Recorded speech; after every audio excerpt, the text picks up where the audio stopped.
Economy के मोर्चे की बात बिना रोजगार का जिक्र किए पूरी नहीं हो सकती। रोजगार को दो कैटेगरी में बांट कर देखिए। पहली सरकारी नौकरी जो भर्तियों के जरिए होती है, और दूसरी जिस पर मोदी सरकार विशेष जोर देती है, स्वरोजगार, स्टार्टअप्स।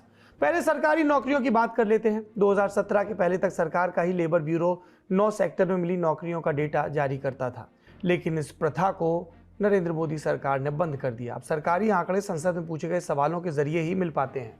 7 दिसंबर 2022 को लोकसभा में एनसीपी सांसद दीपक बैज ने लिखित सवाल पूछा, जिसमें सरकारी क्षेत्र में रिक्त पदों का विभागवार ब्यौरा प्रधानमंत्री से मांगा गया।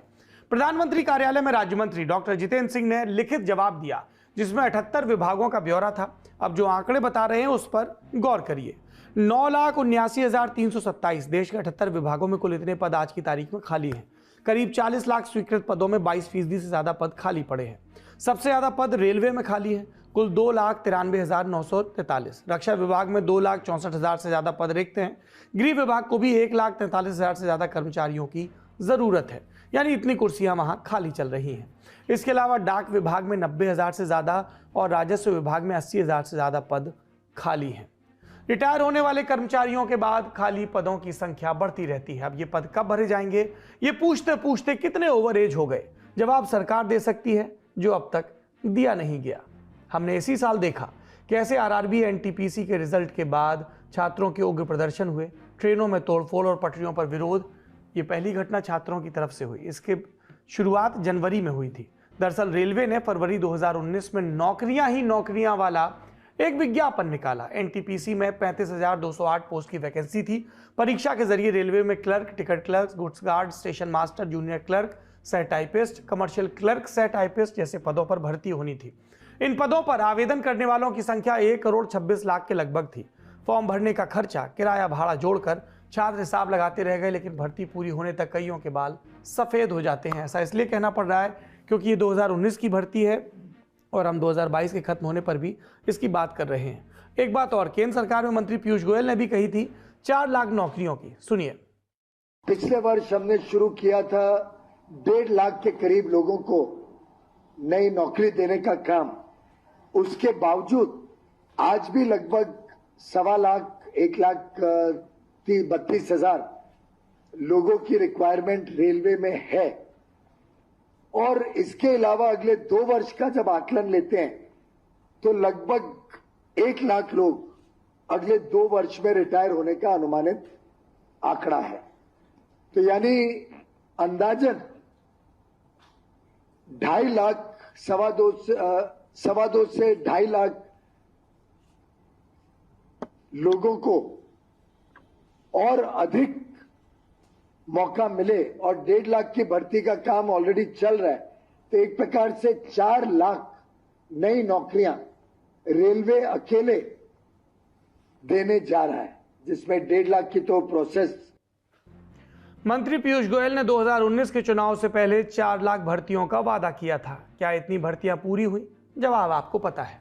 हमने इसी साल यह भी देखा कि कैसे एसएससी जीडी के छात्र छात्राएं खाली पदों को भरने की मांग के लिए नागपुर से दिल्ली पैदल तिरंगा रैली लेकर चले आते हैं। और हमने इसी साल एक ट्वीट भी देखा जिसमें प्रधानमंत्री कार्यालय की तरफ से यह ऐलान किया गया कि आने वाले 1.5 बरस में केंद्र सरकार के तहत आने वाले 10 लाख पदों पर भर्तियां की जाएंगी, यानी रोजगार का बम्पर वादा। 1.5 साल का मतलब 2024 के चुनाव से पहले वादा है, पूरा हो जाएगा तो हम भी देखेंगे। लेकिन रोजगार सिर्फ सरकारी नौकरियों तक सीमित नहीं है। संगठित और असंगठित क्षेत्र दोनों में ही रोजगार के खूब अवसर होते हैं। पूरे साल की बात की जाए तो भारत में बेरोजगारी दर औसतन 7% के ऊपर रही। सीएमआई के आंकड़ों के मुताबिक पिछले महीने नवंबर में बेरोजगारी दर 8% के आंकड़े को पार कर गई, जो अपने आप में चिंता का विषय है। सुनिए जानकार रोजगार के मसले पर सरकार को कितने नंबर दे रहे हैं। देखिए, बेरोजगारी बेतहाशा हो गई है। जितना शिक्षित युवक है उतनी ज्यादा बेरोजगारी है। तो 15 से 29 साल की जो उम्र के बच्चे हैं जो काम ढूंढ रहे हैं, उनको काम नहीं मिल रहा। तो अभी हम लोगों ने एक रिपोर्ट तैयार की है एम्प्लॉयमेंट अनएम्प्लॉयमेंट पे।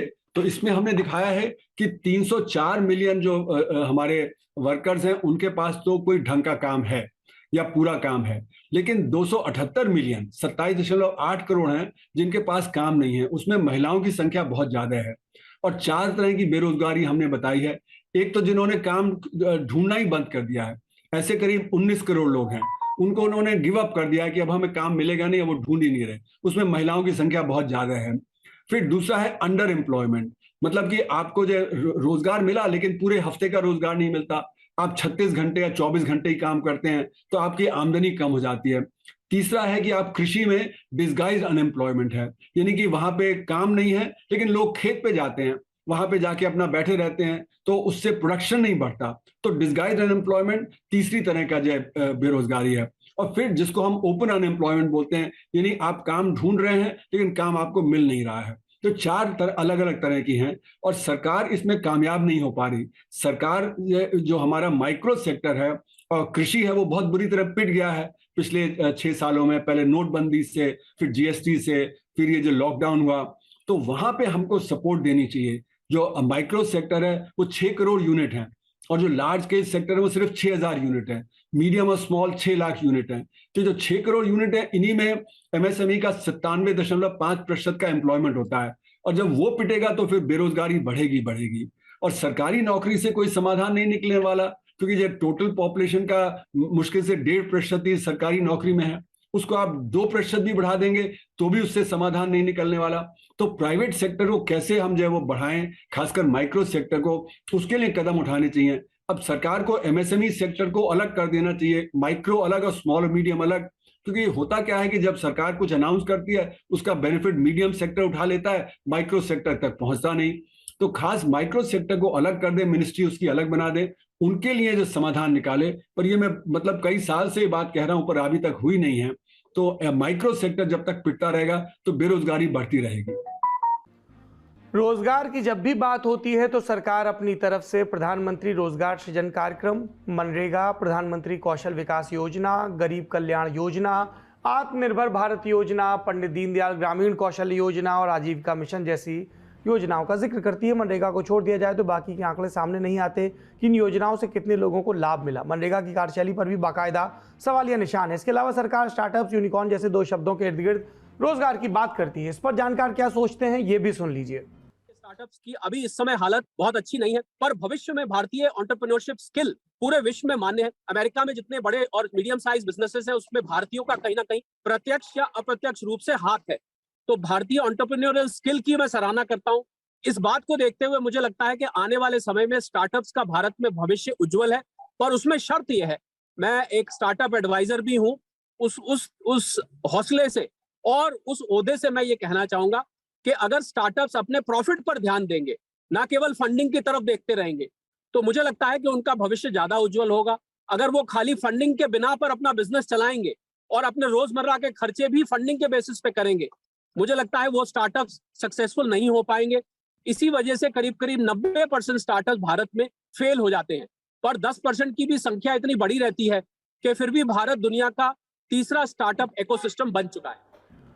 अर्थव्यवस्था की नजर से देखें तो 2022 मिला जुला रहा। भारत अपना एक्सपोर्ट बढ़ाते हुए $400 बिलियन तक ले गया। भारत अपनी डिजिटल करेंसी ले आया और शेयर मार्केट ने भी अच्छी रिकवरी दिखाई।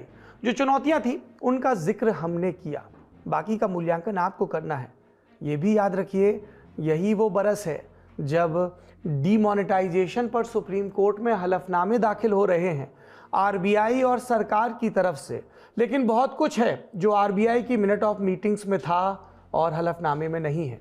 इंडियन एक्सप्रेस अखबार ने आज ही के अंक में 28 दिसंबर के विस्तार से बताया है कि वो कौन सी चीज़ें थी जो सरकार के द्वारा डीमोनेटाइजेशन के पक्ष में दी गई, जबकि इस पर रिजर्व बैंक ऑफ इंडिया का कुछ और सोचना था। आपको ये रिपोर्ट ज़रूर पढ़नी चाहिए ताकि नोटबंदी के ऐतिहासिक फैसले पर अब चर्चा क्यों नहीं होती है इसके बारे में आपको समझ में आए।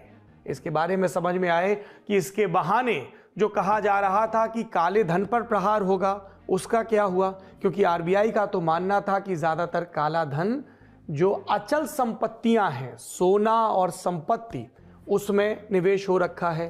टेरर फंडिंग को लेकर क्या हुआ, फर्जी नोटों का प्रतिशत कुल इकॉनमी में, कुल करेंसी में कितना था और उसका क्या हाल हुआ, और जो करेंसी में बड़े नोटों के चलन की बात थी, इन सब का क्या हुआ। तमाम घोषित लक्ष्य हैं और उनको मुंह बिराते हुए आंकड़े हैं।